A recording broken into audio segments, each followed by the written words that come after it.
بسم اللہ الرحمن الرحیم۔ جو مدینہ میں ہوا اس کا تسلسل آج بھی قائم ہے۔ آج بھی جو ظلم ہو رہا ہے اس کے پیچھے یہی ظالم لوگ ہیں، یہی بغض کار فرما ہے۔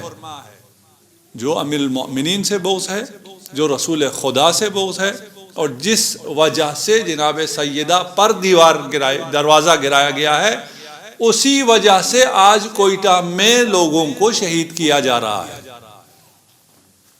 اور اس شہادت پر جو کوئٹہ میں ابھی جنازے لے کر بیٹھے ہوئے ہیں، ہماری مائیں بہنیں سردی میں احتجاج کر رہی ہیں۔ ہمیں پہلے شاید بہت سے لوگوں کو یہ سمجھ میں نہ آتا ہو کہ جناب سیدہ جب احتجاج کرتی تھی، گریہ کرتی تھی، تو مدینے والوں نے شکایت کی، امیر المؤمنین سے آ کے کہا کہ ہم سے جناب سیدہ کا گریہ برداشت نہیں ہوتا ہے۔ جناب سیدہ اتنا بلند گریہ کرتی تھی کہ ان سے برداشت نہیں ہوتا تھا۔ یہ آواز کی وجہ سے نہیں تھی، اس احتجاج کی آواز بہت بلند تھی۔ ابھی یہ بچیاں جو اپنے باپ کا جنازہ رکھ کے بیٹھی ہوئی ہیں، کتنا بلند گریہ کر رہی ہیں۔ ان کے گریے کی آواز کی بلندی کی وجہ سے نہیں ہے۔ ابھی ظالم کیوں کانپ رہا ہے، ظالم کیوں فاش ہو رہا ہے۔ یہ احتجاج، وہ جو خاموشی سے ایک بیٹی اپنے باپ کا جنازہ رکھ کے آنسو بہا رہی ہے، یہی ظلم کو فاش کرتا ہے، یہی ظالم کو فاش کرتا ہے۔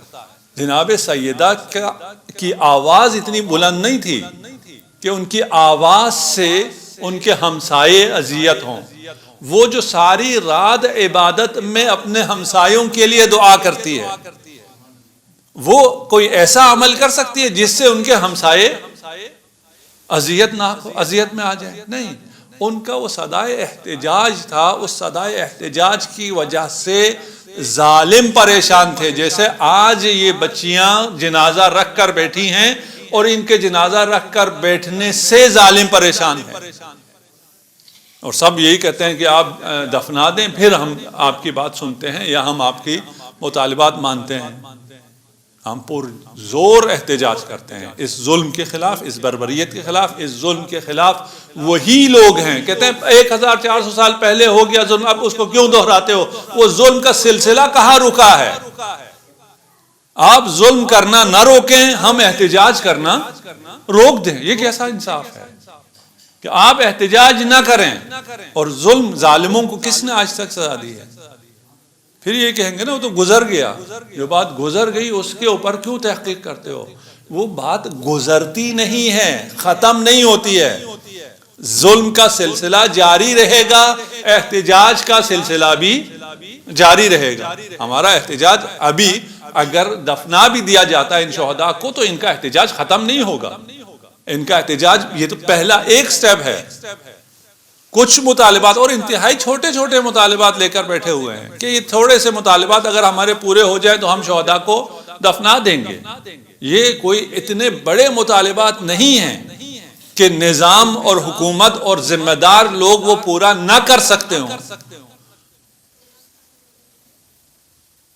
ہم ساری دنیا کے شیعہ اس نحیف سی آواز میں، جو چند بچیاں، کمزور بچیاں جن کا اب کوئی سرپرست نہیں رہا ہے، ان کے پاس کوئی ایسا بندہ بھی نہیں ہے جو ان میتوں کو دفن کر سکے، ان کی نحیف آواز اس لیے نحیف نہیں ہے کہ ان کے پیچھے تمام دنیا کے مظلوم ہیں، ان کے پیچھے سید الشہداء کا غم منانے والے، ایام فاطمیہ منانے والے موجود ہیں۔ ہمیں اپنی آواز کو ان کے آوازوں کے ساتھ شامل کرنا ہے۔ ہمارے گریے سے کیوں دشمن گھبراتا ہے؟ اس لیے کہ یہ گریہ ہمارا گریہ نہیں ہے، یہ جناب زہرا کے گریے کا تسلسل ہے، اس لیے ہمارے گریے سے دشمن گھبراتا ہے۔ وَإِلَّا ہمارے گریے کی کیا اہمیت ہے، ہماری جانوں کی کیا حیثیت ہے؟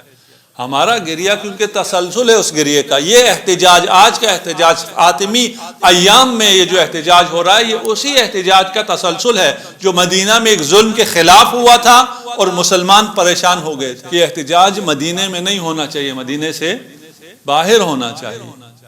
ہم پرزور مذمت کرتے ہیں اس سانحے کی، اس کے ذمہ داروں کی، اور جو اس کو فیسیلیٹیٹ کر رہے ہیں، میں سہولتکار کہوں گا ان لوگوں کو، ان حکمرانوں کو، ان ایجنسیوں کو جو اس کو ہونے دیتے ہیں، جو ان غریب لوگوں کو پروٹیکٹ نہیں کرتے، ان پر حملہ کرنے والوں کی حفاظت کرتے ہیں۔ آج تک یہ پہلا حادثہ بھی نہیں ہے، آج تک کوئی ایک قاتل بھی گرفتار نہیں ہوتا ہے۔